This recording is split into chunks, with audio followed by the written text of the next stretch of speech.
Good day, folks. This is Greg Judy at Green Pastures Farm. Today, I just came over to check the voltage on our fence, and actually, I'm getting ready to turn it back on. It's awful handy to have these the Speedrite.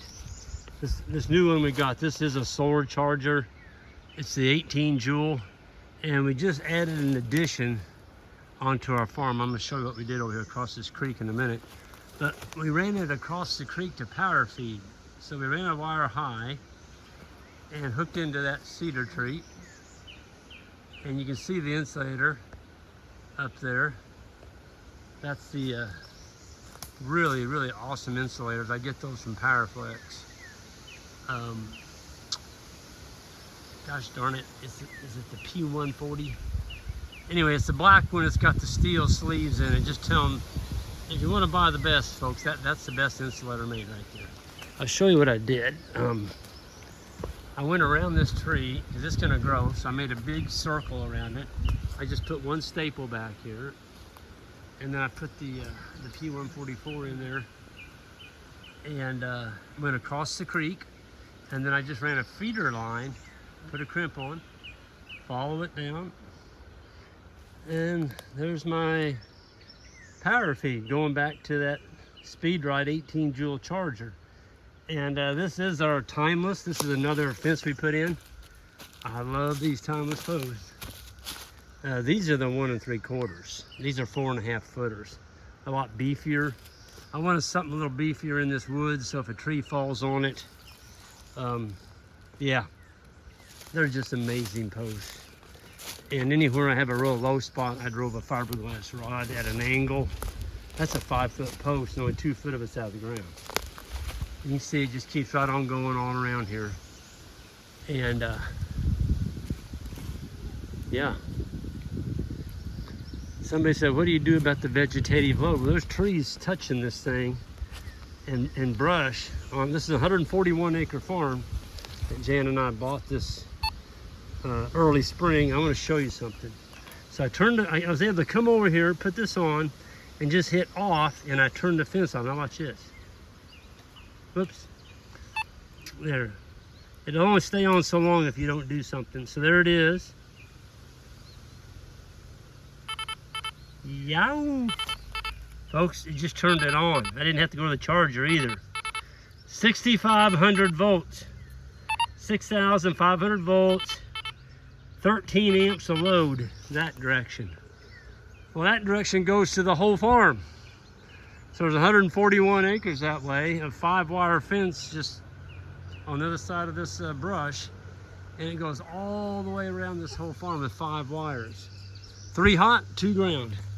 Now, I don't want to get shocked, so I can do that, and I can hit off. Look at that, isn't that cool? And just to show you that it's off, watch this. And now I'm on the other side. I can hit this. This turns it on, set it down on there, and hit on. Wow, look at that. Isn't technology cool? So that 13 amps of load's got an arrow, that black arrow pointing to the left. That's telling me that's the direction that my load is. So if you really wanted to get rid of that 13 amps, yeah, you can walk around this farm and weed eat it, or you can just let this big charger kill the brush, which that's what we do. We don't have time to be weed eating around all these farms. So we just get a big charger, don't turn it off, unless you're doing like we did right here. Gosh, it's so awesome to see the creek. That's all the pollen off our autumn olives. That's the blooms. That's the blooms, it's still coming. Yeah, that's the blooms off the autumn olive. Joel's coming back to get me. This is what we just did. So we had a slough here, and it's got water in it. And so I wanted to fence this off to where the animals couldn't get in there and get all mucky. And I'll be honest with you, when you let animals in something like this, it's not good animal husbandry. It's not good on the animals, it's not good on the land. And we have a really nice little pond, slough. There's frogs in here. probably actually a few fish that have washed out of the pond up here. This is the overflow for the pond, okay? And it's just a really good little aquatic area down here. It is. We fished off, I don't know, it's probably close to half an acre or more here. But every time we came in here, we'd run poly wire around all this and step in posts. And I told the boys, I said, I'm tired of that. Let's just make it permanent. So anywhere we had a bend, we took a 1-inch fiberglass rod, and that's a 5-footer. And you can get those through Powerflex. They sell them.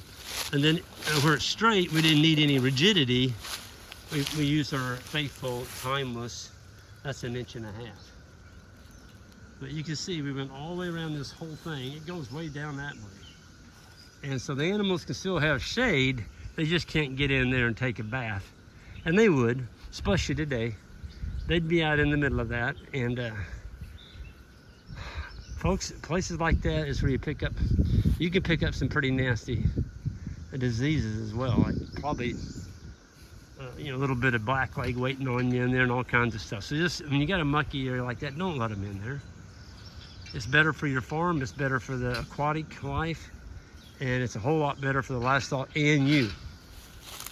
Because you're the one that's got to deal with it when you get a sick animal or a dead one. So there's all kinds of birds down in here. There's all kinds of nesting habitat. I love that big sycamore tree. Ah, there's another one. It's too massive. Oh, there's another one right over there. Throw out a lot of shade. Look at that. I mean, those are big, big trees.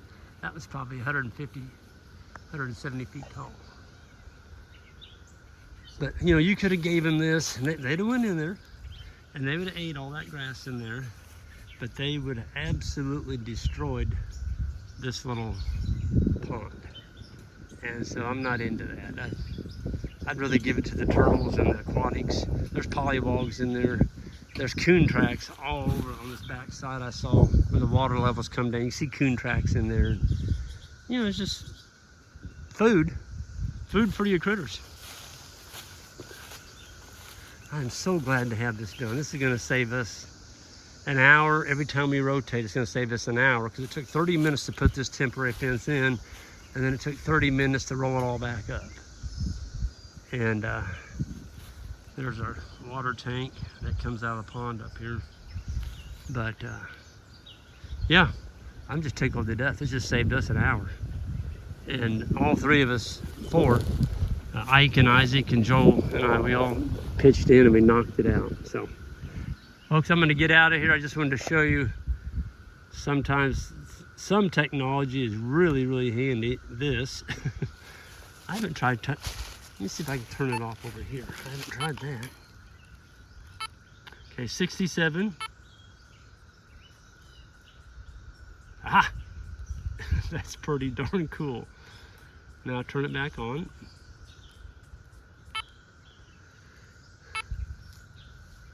I tell you, I don't know how they did that, but some engineer figured, electrical engineer figured out how to do that. That's just pretty darn cool. It sends a pulse back to the charger, which is a good half a mile from where I'm standing.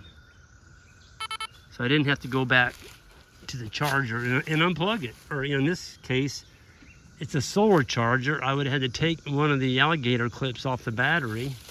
That's a pain. It's a good jag over there too. So talk about a time saver. This is it. Folks, y'all have a good one, and we'll see you down the road.